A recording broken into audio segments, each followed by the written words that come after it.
talks about this. In fact, this is a chart taken from his book, Body Confidence. But this idea of balancing blood sugar is a very, very scientifically validated concept. The idea being that if your blood sugar fluctuates a lot, you're going to be hungry all the time, and you're going to be less likely to burn body fat. Okay? And the idea is like this. Here's your normal blood sugar control, between 80 milligrams and 120 milligrams per deciliter of blood. That's the zone you want to keep your blood sugar for as many minutes of the day. If you ate, let's say you got up in the morning, right? You haven't eaten all night, right? You've been sleeping. You get up first thing in the morning, your blood sugar is low. It might be 80 if you're in good blood sugar control. It might be a little bit lower than that. If you do what a lot of people do, skip breakfast because you're too busy, you got up late, you have to get to the office, whatever it is, your blood sugar is going to keep dropping a little bit lower. When your blood sugar is low, below this 80 milligrams, your brain is receiving a signal all the time that I'm hungry. My blood sugar's crashing. I'm going to die. I must be starving. And so your appetite gets upregulated. It tends to get upregulated for the kinds of foods that we probably shouldn't be eating. It gets upregulated for refined carbohydrates. Does anyone know why that happens? Why, if your blood sugar is low, would your brain be telling you to eat something sweet? For the sugar. Yeah, your brain is trying to keep you alive, right? It's sensing that your blood sugar is dropping and dropping. If your blood sugar gets too low, you're going to go into a coma and die, right? Your brain runs on glucose. It runs on sugar. And so your brain is going to tell you, I want something to eat right now. And so it tends to, your brain has learned over time, as we've been alive, certain foods get blood sugar back up very quickly. Some of those foods are cupcakes and donuts and flour, potato chips and crisps and things like that. Yum. All of those are digested very quickly and shoot your blood sugar up fast. So your brain has learned over time, if my blood sugar is low, I'm going to send a signal that I'm hungry for that. And we end up getting hungry for junk food. We get hungry for candy. We get hungry for sweets to get our blood sugar up very high. So you've skipped breakfast, your blood sugar is going down, your appetite is going up, you'll eventually eat something, right? Maybe you don't eat until lunchtime, so your blood sugar comes up. If you eat a big meal at lunchtime, a big fast food meal, your blood sugar will come up very quickly, and it'll go above it'll go to the high side of this normal range. The reason why this is bad being down here is mainly because of appetite. We're going to be hungry for things that we really shouldn't be eating a lot of. If your blood sugar goes above this normal range, does anyone know why that's bad? Your hunger is going to go down. That's going to be a good thing. Your brain is going to get that sugar signal to say, okay, we ate. It was a cupcake, but at least we ate. Now our blood sugar is high. We shouldn't be hungry anymore. But what's happening up here when your blood sugar is too high? Is that when you have a crash or you feel just tired? You can have a crash later, yeah. But there's before it crashes, there's something else going on. What's that?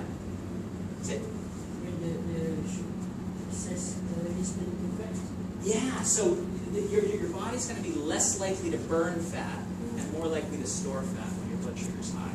And think about that. Here's your body sitting there saying, wow, look at all this great blood sugar. Look at all this great sugar in our blood. Look at this great source of energy.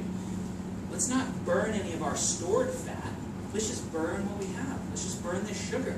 So your body relies on that and it holds on to its fat. And then if there's any left over, it stores it. It stores that sugar as fat. Okay? So you're going to be hungry, you're going to be not burning fat, and then just what Shawn said, if it's really high, you're going to get this crash where your blood sugar levels start to fall very quickly, and then boom, you're down here again. So what ends up happening to a lot of people, we can track this over time, and we can show them, here you're starting low, then it went even lower, then you ate something that went really high, then it crashed and went really low, then it went up really high. So people are going low, high, low, high, low, high, and they're actually not spending a lot of time in here. In here is where fat burning happens. In here is where appetite control happens. In here is where your brain is full of good energy, and you feel satisfied, you feel energetic, you feel like you're in a good mood, and you're burning a lot of fat. Does that make sense to everybody? So the idea is, how can we keep people in this zone for as many minutes of the day as possible. One way is to eat small meals, small balanced meals spaced throughout the whole day. So when you get up in the morning, you eat your breakfast. Then about 3 hours later, you eat again. Then about 3 hours later, you eat again. Then about 3 hours later, you eat again. And so that can be difficult sometimes if you don't have a product like the Reveal Shakes. The Reveal Shakes are already balanced proteins, carbs, fats, and fibers in the right ratios, so you can just go boink, boink, boink, boink, just put them in as often as possible. Now, you don't want to do that for every single meal of the day. You know, we were talking before about, I do that as my first thing every single day. Our whole family does. All 4 of us, we have a shake every single morning. Because we know, A, it's very important to do first thing in the morning to get your blood sugar into that stable zone, but then you want to be feeding yourself throughout the whole day. In the weight loss research that I used to do, we would study sometimes in rodents how we could make them fattest and how we could help them lose fat specifically. When you lose weight, it's not always fat that you're losing. And so there's different ways that you can study if you're losing fat, if you're losing muscle, if you're losing water or bone or whatever else. How do you think we fattened up the animals? You know, these are studies, you don't want to sit around and, you know, let them just get fat over the course of a year or two, which they will, right? Like humans do, right?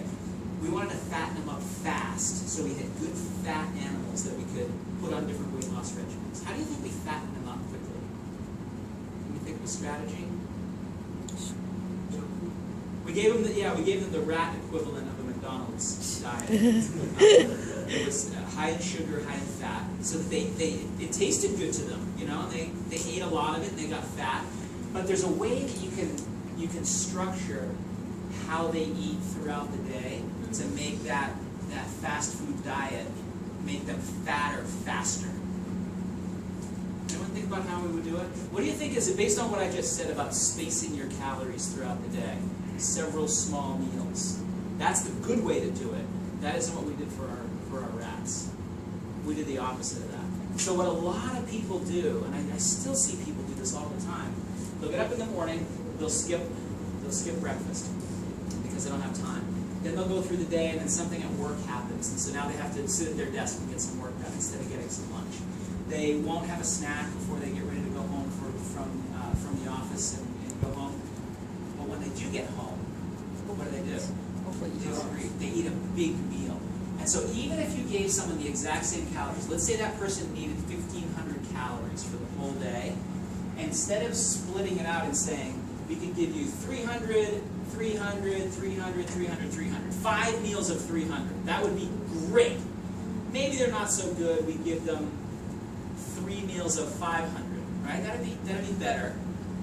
These people are eating 0, 0, 0, 1,500 calories. That would seem like the same exact thing, right? That all those 3 examples ate 1,500 calories. They'll all gain weight or lose weight based on the same pattern, right?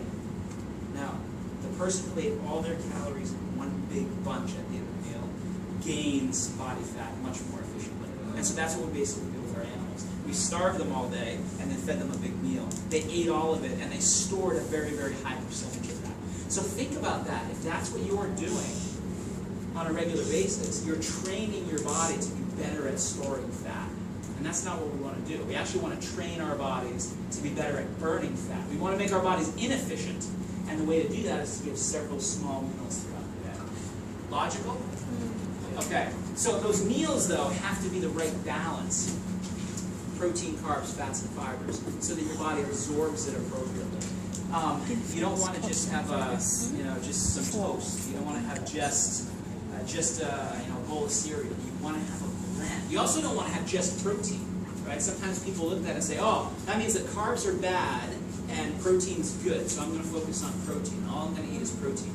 That's just as bad, because your brain actually wants that sugar signal. You want to have some carbohydrates so that your brain knows that you've eaten. It's kind of like that carbohydrate gets into your bloodstream, circulates to the brain, and rings a bell inside your brain that says, aha, we've eaten. It's the sugar that gives you that, it's the glucose that gives you that signal.